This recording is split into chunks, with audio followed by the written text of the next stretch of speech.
We're moving on now to my favorite section personally, 8.5 probability. In this video, we're going to talk about the probability measure.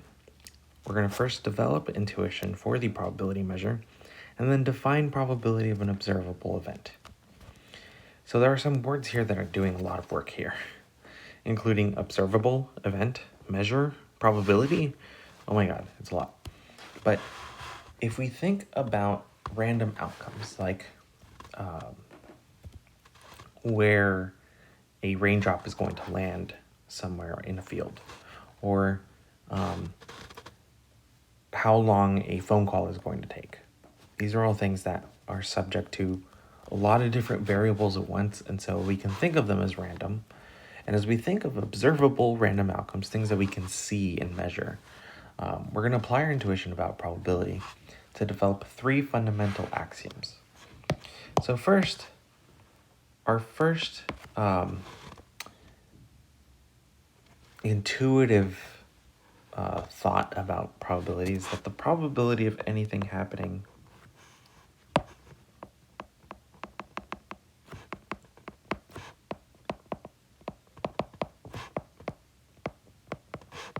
is 1. Something is going to happen. And that sounds like it's a very philosophical statement, but really all we're saying is that regardless of what we're measuring, whether it's a coin flip or where rain is going to land somewhere in a field, it's going to land somewhere if it's raining. A coin flip is going to land heads or tails. So we're certain that something's going to happen, anything's going to happen. The specific outcome that we're interested in, though, the probability of a specific outcome, which we'll often call an event, is between 0 and 1 inclusive, okay? So an outcome has a non-zero probability. It could be, or it could be 0. For instance, the probability that a raindrop is going to land somewhere in a field, a soccer field, for instance, is so minuscule that literally it is going to be equal to 0. But the probability that it lands in a range of spots is non-zero. 3, the probability of mutually exclusive events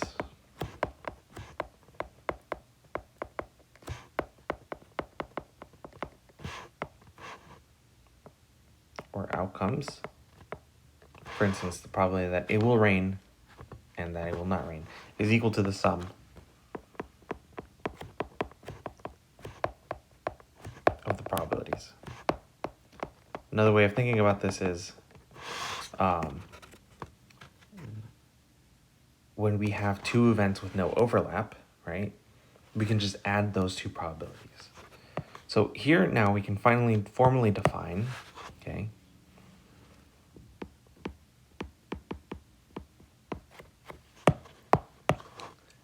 given a continuous random variable. And what is a random variable in the first place? It measures random outcomes. So that somebody is diagnosed with a cancer or not, it would take on a value 1 or 0. 1 for yes, has cancer, 0 for not. So it's just a way to represent random outcomes in terms of real numbers. And continuous means that we can take any range of measurable outcomes and represent them as a range of of real numbers. So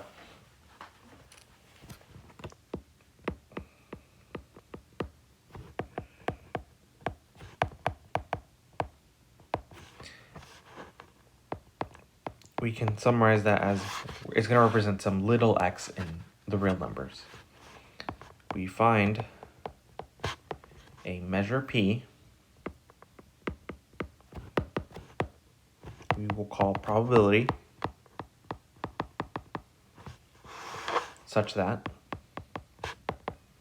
and this is going to match our intuition about the these are formally then the axioms of probability, okay? So the probability of the entire sample space R is 1.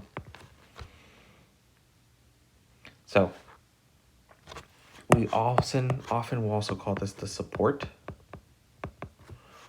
And another way of representing this same statement is the probability that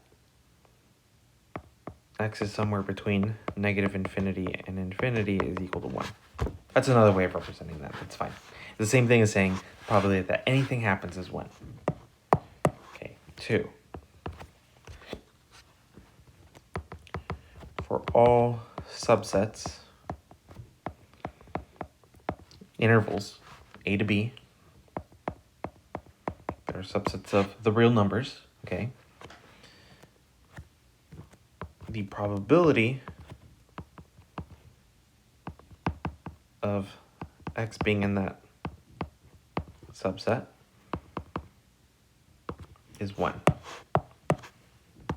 That is the probability of observing an outcome in that event.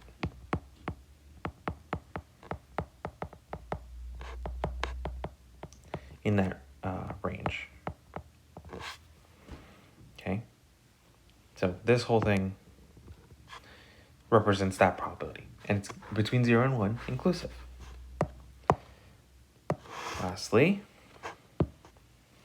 3, if the intervals I and j have no overlap, so their intersection is empty, the probability of I or j is equal to the probability of I plus the probability of j. And that formalizes what we were thinking about the third condition, which is that mutually exclusive outcomes and the probabilities of their events. Okay, so all told then, so really the measure, right? So finally, what does this allow us to do? Is that the probability that your random variable takes on a value in that range is equal to the integral from a to b of some function f of x dx, where this function is going to be called the probability density function of that random variable. We can think about it as this. If the probability density function looks something like this, this represents a random variable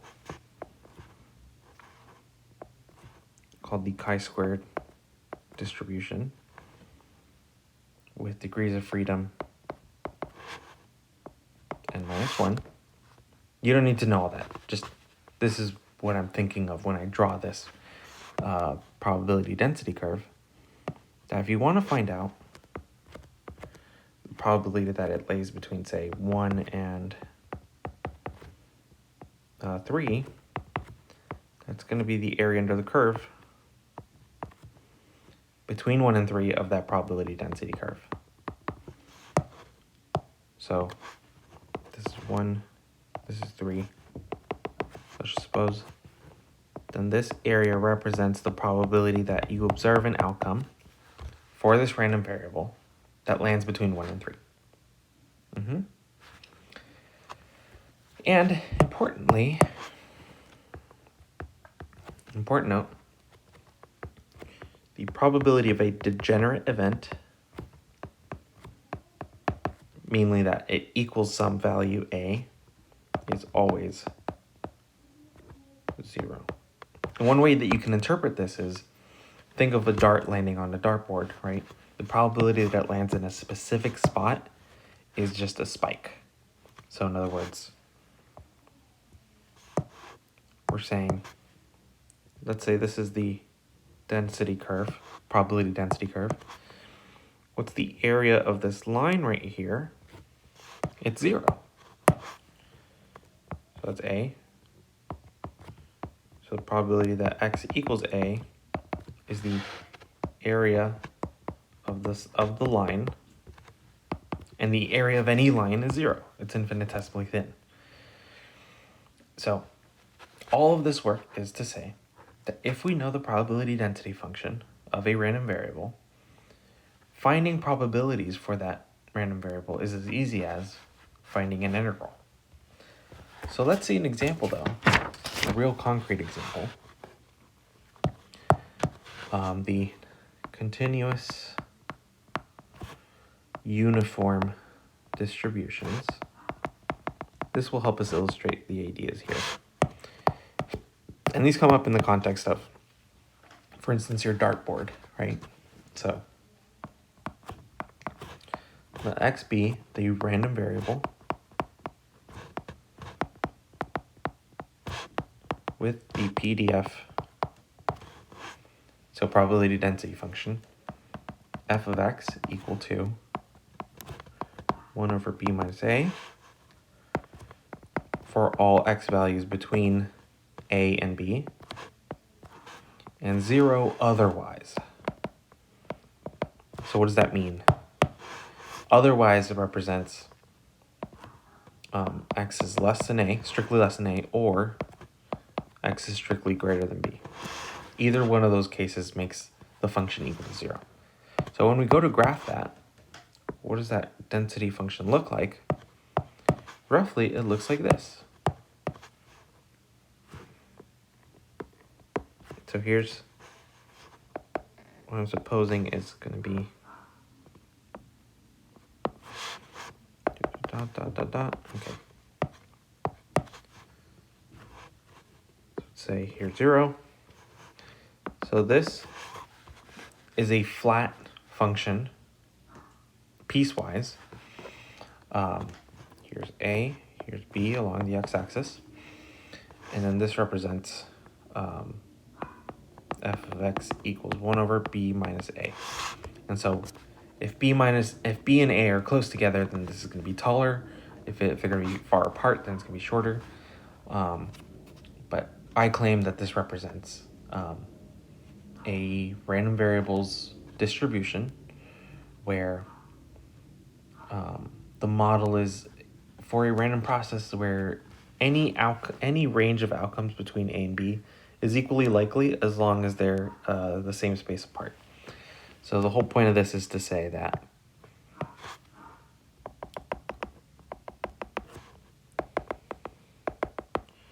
because these are the same delta x apart, then they should have the same probability.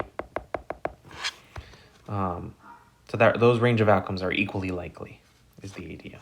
Okay, but then two things. One, is this actually a probability density function? And there's two things to check for here. So one, for condition A, are the function values between 0 and 1 for all x values in the support? The question should be answered yes, right? Since 1 over b minus a is a positive real number, regardless of what b and a are, as long as they're different, right? This is true. Oh, also less than 1, right? That's important. It has to be less than 1. So if any of the function values of this probability density curve are greater than 1 or less than 0, then it doesn't work. It's not a probability density function. It's not a PDF. So check mark. B is the integral from negative infinity to infinity of f of x dx equal to 1. This basically is making sure that this checks off condition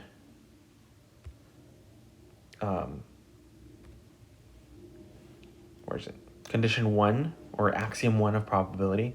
So if it doesn't, then that means the areas that we're representing here are not actually probabilities. So we won't fully need to go to infinity and negative infinity most of the time, because usually the PDF is 0 beyond some interval. So really here, notice that all that we need to care about is if we break down this integral to just the piece where it's non-zero, then all we have to do is integrate from a to b. So if we simplify this integral, is it equal to 1? Well, you be the judge. 1 over b minus a times x, evaluated from b to a. You can finish out the calculation here, but it's pretty clear that if you finish out this evaluation of the integral, you do get 1, right? So in the next video, we're going to talk about finding probability. We're going to work with a couple of different distribution families that are interesting. And then we'll be able to find probabilities given some probability density curve.